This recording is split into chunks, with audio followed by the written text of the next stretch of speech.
আজকে একটা হাদিসের কথা মনে পড়ে গেল। রাসূল সাল্লাল্লাহু আলাইহি সাল্লাম জুমাবারে মিম্বারে উঠতেছিলেন এবং এই সময় জিবরাইল আলাইহিস সালাম রাসূল সাল্লাল্লাহু আলাইহি সাল্লামের কাছে বার্তা নিয়ে আসেন।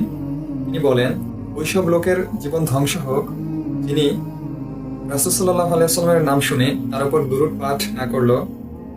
ওই লোক ধ্বংস হোক যিনি রমাদান মাস পেয়েও তার জীবনের সমস্ত গুণাগুলো আল্লাহ তাআলার কাছে ক্ষমা চেয়ে নিতে না পারলো।